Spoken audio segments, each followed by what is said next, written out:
Well, it looks like McMaster has had a plan to get into Syria and send a bulk of troops to try to counter everything that's going on with ISIS. Now, we've had troops in there in different areas, typically special forces in Syria, since 2014.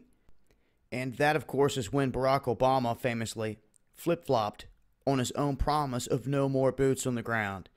Now, speaking of flip-flopping, Trump is doing more than anyone.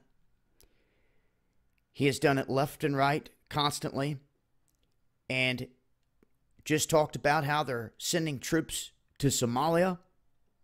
That's right. Back into Africa, you've got the fronts in Ukraine. You got troops rolling up on Russia. In Kaliningrad, you have the situation in Syria. The bombs they just dropped in Afghanistan. A whole armada creeping up on the Korean Peninsula. Well, they're there at this point. Whole slew of military around Japan.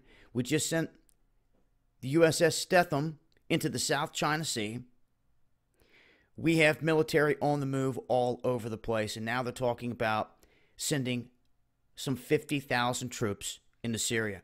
I want to remind you, folks, that this is to go fight the boogeyman we've been telling you about for how long now?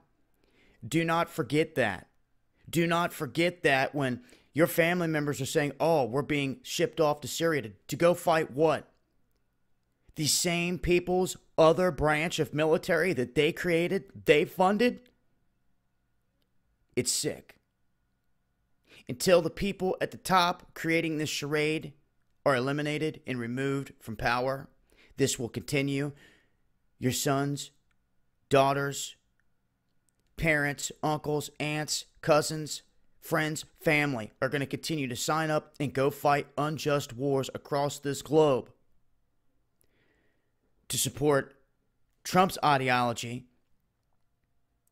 and having global war at this point, all over the place. So you can expect to see this as a reoccurring theme from here on out with Trump, especially where he's totally flopped and gone with the neocons right on into Syria dumping and dropping the bombs in Afghanistan. Like I said, this isn't over. They're going to continue these pushes. And there's not a lot being said about troops, U.S. troops and British troops, within 35 miles of Kaliningrad, surrounding Kaliningrad, one of Russia's premier places to launch from land, sea, and air. Things to keep in mind, and I just wanted to let it be known, this is what they're looking at now. At least some 50,000 troops into Syria. I will continue to update if anything changes there. It's been Dabu7.